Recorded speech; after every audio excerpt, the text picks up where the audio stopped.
খিলঞ্জীয়াক মাৰাণস্ত্ৰৰ অনুজ্ঞাপত্ৰ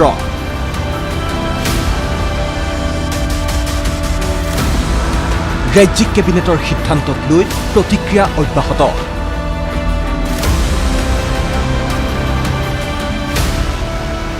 মুখ্যমন্ত্ৰী ডক্টৰ হিমন্ত বিশ্ব শৰ্মাৰ অধ্যক্ষতাত বুধবাৰে অনুষ্ঠিত কেবিনেট বৈঠকত খিলঞ্জীয়া লোকক সুৰক্ষা প্ৰদানৰ স্বাৰ্থত মাৰাণস্ত্ৰ ৰাখিবলৈ অনুজ্ঞা প্ৰদানৰ সিদ্ধান্ত লোৱা হৈছে।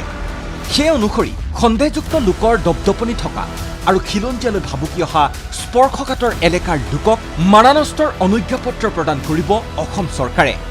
ধুবুৰী, নগাঁও, বৰপেটা, কৰিমগঞ্জ আদি জিলাৰ খিলঞ্জীয়া লোকক মাৰাণস্ত্ৰ প্ৰদান কৰিব চৰকাৰে। আমাৰ ধুবুৰী, নগাঁও, মৰিগাঁও, বৰপেটা, চাউথ চালমাৰা, গোৱালপাৰা আদি বিভিন্ন জিলাত আমাৰ খিলঞ্জীয়া লোকসকলে যথেষ্ট নিৰাপত্তাৰ প্ৰশ্নত তেওঁলোকে সদায় সন্মুখীন হৈ থাকিব লাগে।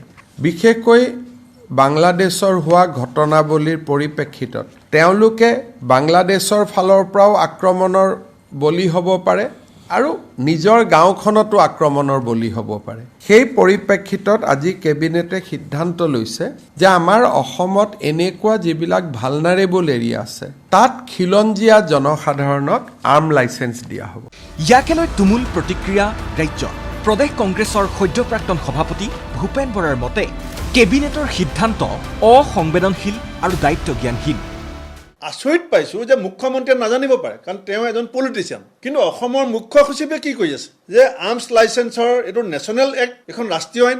হোম ছেক্ৰেটেৰী, হোম কমিশ্যনাৰে জানে। অসমৰ মুখ্য সচিব, অসমৰ গৃহ সচিব, গৃহ আয়ুক্ত, এওঁলোক কি মুখ্যমন্ত্ৰীৰ মতে চলিব নে আইনৰ মতে চলিব?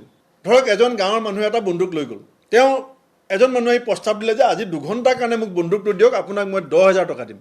তেওঁ যদি ভাবি লয় যে মই 2 ঘণ্টাত যদি বন্দুকটো ইহঁতৰ দি দিয়াৰ কাৰণে 10,000 টকা পাই যাওঁ, অসম কোনফালে যাব? কেবিনেটৰ সিদ্ধান্তক আত্মঘাতী আখ্যা দি AIDFৰ বিধায়ক ৰফিকুল ইছলামে ক'লে গৃহ বিভাগ চলোৱাত ব্যৰ্থ মুখ্যমন্ত্ৰী।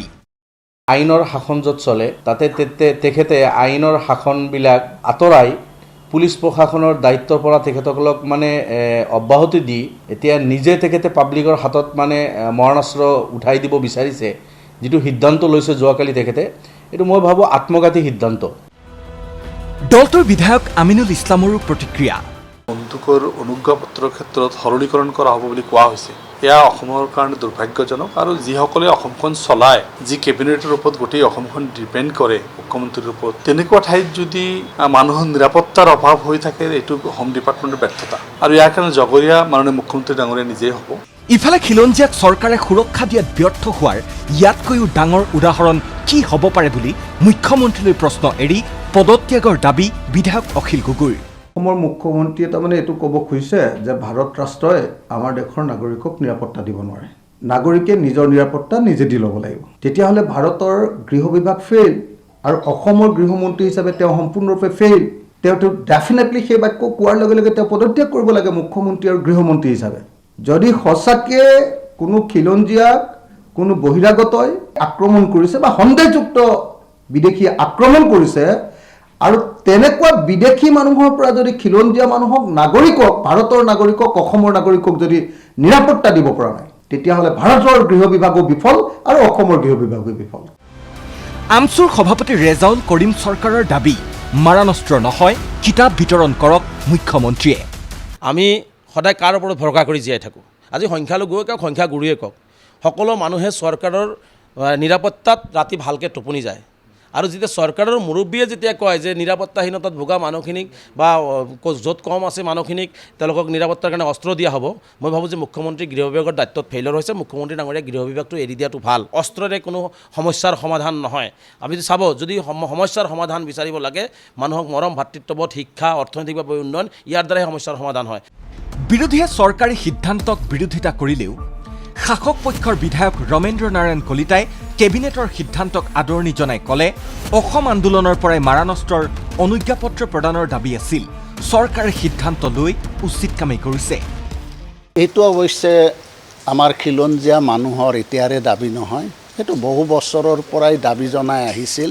কাৰণ যিখিনি আমাৰ মানুহ, যিবিলাক অঞ্চলত সংখ্যালঘু প্ৰধান অঞ্চলত বিশেষকৈ আমাৰ যিবিলাক সীমান্তৱৰ্তী এলেকাতো যিসকল খিলঞ্জীয়া মানুহে বসবাস কৰি আছে সেইসকলে বিভিন্ন সময়ত বিভিন্ন অত্যাচাৰৰো সন্মুখীন হৈ আহিছে।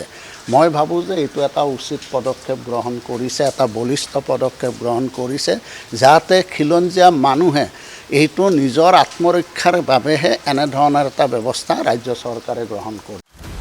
উল্লেখ্য, ৰাজ্যত 19,145গৰাকী লোকৰ হাতত আছে অনুজ্ঞাপত্ৰ থকা মাৰণাস্ত্ৰ। গৃহ বিভাগৰ তথ্য মতে নগাঁও জিলাত সৰ্বাধিক 3,422গৰাকী লোকৰ হাতত আছে অনুজ্ঞাপত্ৰ থকা মাৰণাস্ত্ৰ। গোলাঘাটত 2,652টা, ডিমা হাছাওত 2,050টা, ধুবুৰীত 1,248টা, দৰঙত 1,141টা, নলবাৰীত 92টা, কামৰূপ মহানগৰত 38টা, যোৰহাটত 42টা, বাক্সাত 57টা আৰু বজালীত 10টা অনুজ্ঞাপত্ৰ থকা মাৰণাস্ত্ৰ আছে। ইয়াৰ মাজতেই খিলঞ্জীয়া সুৰক্ষাৰ স্বাৰ্থত সংখ্যালঘু অধ্যুষিত এলেকাৰ লোকক মাৰণাস্ত্ৰৰ অনুজ্ঞাপত্ৰ প্ৰদানত অগ্ৰাধিকাৰ দিয়াৰ বিষয়টোক লৈ সমগ্ৰ ৰাজ্যজুৰি সৃষ্টি হৈছে তুমুল বিতৰ্কৰ। Bureau' report, ND24।